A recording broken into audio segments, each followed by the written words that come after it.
पश्चिमी उत्तर प्रदेश, जहां किसान आंदोलन का असर दिखा था। वहां के 19 विधानसभा क्षेत्रों में से भाजपा सिर्फ 6 सीट हासिल कर पाई है। अगर इसी चुनाव नतीजे से किसी एक निष्कर्ष पर पहुंचा जाए तो वह यह है कि जनता के मुद्दों पर चला सच्चा जन आंदोलन ही ध्रुवीकरण के रुझानों को पलट सकता है और आगे चलकर यही भाजपा को पराजित कर सकता है। आप देख रहे हैं अखबार। नमस्कार, मैं विशाल राजपूत और आप देख रहे हैं अखबार। दिल्ली की सरहदों पर साल भर चले ऐतिहासिक किसान आंदोलन का समापन 11 दिसंबर 2021 को हुआ। इस आंदोलन में खुद को झोंक देने वाले किसी भी आदमी को उत्तर प्रदेश चुनाव का परिणाम निराशाजनक लग सकता है। भाजपा समर्थक इस मौके पर उस आंदोलन के प्रभाव को कम करके आंकने की कोशिश में जोर शोर से लगे हुए हैं। उनका दावा है कि उत्तर प्रदेश चुनाव में उनकी पार्टी के प्रदर्शन पर इसका कोई असर नहीं रहा। हालांकि इस दावे की हकीकत को परखना जरूरी है। किसान आंदोलन मुख्य रूप से पश्चिमी उत्तर प्रदेश में केंद्रित था और गन्ना बेल्ट के 4 जाट बहुल जिलों मुजफ्फरनगर, शामली, बागपत और कुछ हद तक मेरठ में भी इसका समर्थन मिला। इन जिलों में 19 विधानसभा क्षेत्र आते हैं, जिनमें से भाजपा सिर्फ 6 सीट हासिल कर पाई है। इन 6 सीटों में से 3 विधानसभा क्षेत्र मेरठ दक्षिण, मेरठ कैंट और मुजफ्फरनगर कामोशे शहरी क्षेत्र हैं, जहां किसान आंदोलन का असर बहुत कम था। अन्य 3 सीटों में से एक बागपत जिले के बड़ौद में भाजपा ने राष्ट्रीय लोक दल को करीब 200 वोटों के बहुत मामूली अंतर से हराया। प्रत्याशी का खराब चयन भी इसका कारण बताया जा सकता है, क्योंकि यहां रालोद ने जयवीर सिंह तोमर को प्रत्याशी बनाया, जो इलाके में इतने परिचित भी नहीं थे। बहुतों के लिए तो ये अचरज की बात थी। 2013 में मुजफ्फरनगर और शामली जिलों में सांप्रदायिक हिंसा के बाद पश्चिमी उत्तर प्रदेश में भाजपा की लोकप्रियता में तेज उबार देखने को मिला था। चुनावी रणनीतियों में इसका असर इतना गहरा था और इतने ही लंबे समय तक रहा कि centre for study of developing societies के एक सर्वेक्षण के अनुसार 2019 के आम चुनाव में 90% से भी ज्यादा जाटों ने भाजपा को वोट दिया था। यहां तक कि कभी ताकतवर रही भारतीय किसान यूनियन भी धार्मिक मुद्दे में दो फाड़ हो गई थी। बहरहाल इन रुझानों के मुताबिक किसान आंदोलन ने कुछ पलटवार किया है। हालिया विधानसभा चुनाव में 2013 की सांप्रदायिक हिंसा में सबसे ज्यादा प्रभावित रहे दोनों जिलों से भाजपा का लगभग सफाया हो गया है। मुजफ्फरनगर जिले में भाजपा ने 5 सीटें गंवाई हैं और केवल एक शहरी सीट पर जीत हासिल की है। शामली जिले की तीनों सीट हारकर भाजपा ने यहां करारी शिकस्त पाई है। मेरठ जिले में भी वह 7 में से केवल 3 सीट ही जीत पाई है।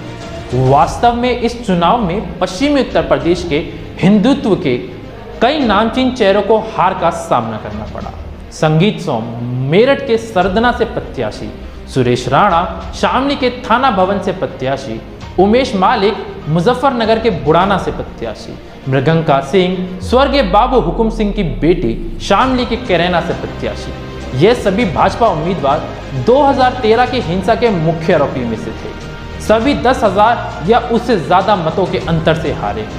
अगर इस नतीजे से किसी एक निष्कर्ष पर पहुंचा जाए तो वह यह है कि जनता के मुद्दों पर चला सच्चा जन आंदोलन ही ध्रुवीकरण के रुझानों को पलट सकता है और आगे चलकर यही भाजपा को यह सामान्य रूप से शासक वर्ग को पराजित कर सकता है। यह बात और ज्यादा सच तब साबित होती है जब हम सब देखते हैं कि गन्ना बेल्ट के बहुत बड़े हिस्से के किसान मुख्य जाट ने आंदोलन के लिए खुद को संगठित किया। पश्चिमी उत्तर प्रदेश के आलू बेल्ट के किसानों में ऐसी जबरदस्त लहर देखने को नहीं मिली। इसमें आगरा, अलीगढ़, मथुरा जैसे जिले शामिल हैं। चुनाव से पहले भारतीय किसान यूनियन और रालोद नेतृत्व में गन्ना बेल्ट के बाहर जाट बहुल इलाके में किसानों को लामबंद करने की भरपूर कोशिश नहीं की और नतीजा सबके सामने है। इसके अलावा जाटों से इत्र और दूसरी खेतीहार जातियों की गुज्जर सैनी आदि से संवाद कायम करने की कोशिश भी लगभग ना के बराबर थी। पश्चिमी उत्तर प्रदेश के बाहर के किसानों को लामबंद करने की कोशिश बहुत ही देर से शुरू की गई। पिछले साल 3 अक्टूबर को लखीमपुर खीरी की दिल दहला देने वाली घटना में जब केंद्रीय गृह मंत्री अजय कुमार टेनी के बेटे आशीष मिश्रा ने आंदोलन कर रहे किसानों को कथित रूप से गाड़ी से कुचल दिया था, तब इस आंदोलन की लहर पूर्वी उत्तर प्रदेश में भी दिखने लगी थी। हालांकि जब किसान यूनियन ने जगह जगह पंचायत करनी शुरू की, ठीक उसी समय भाजपा नेतृत्व वाली केंद्र सरकार ने तीनों कृषि कानूनों को वापस ले लिया और एक तरह से आंदोलन को समाप्त कर दिया गया। अंतिम रूप से उत्तर प्रदेश की मुख्य विपक्षी पार्टी समाजवादी पार्टी विपक्ष की भूमिका निभाने की बजाय 5 साल आराम की नींद सोती रही।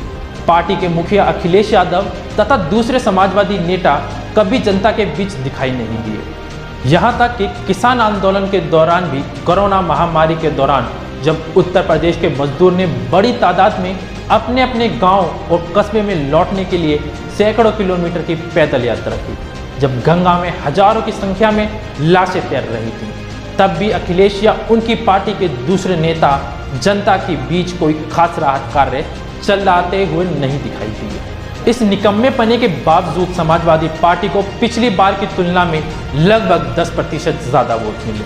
स्पष्ट रूप से जमीन पर बेरोजगारी, महंगाई, आवारा पशु तथा दूसरे मुद्दों पर असंतोष मौजूद था। वोट यूं ही नहीं मिलता और अगर मुख्य विपक्षी पार्टी जमीनी गुस्से को सक्रिय रूप से ताकत में बदलने का प्रयास ना करे तो सत्तासीन को किसी तरह की चुनौती नहीं दी जा सकती। सच तो यह है कि अभी तक उत्तर प्रदेश में कोई विपक्ष था ही नहीं। आज अगर कम से कम एक मजबूत विपक्ष है तो उसे जनता ने खुद ही तैयार किया है। चुनाव से महज 4 महीने पहले खुद को सक्रिय करके अगर आप सोचते हैं किसी चतुराई भरी सामाजिक जादूगरी से आपकी नैया पार हो जाएगी तो उससे कोई काम नहीं बनता। ऐसे ही तमाम अपडेट्स के लिए हमारे साथ बने रहें और देखते रहें पार।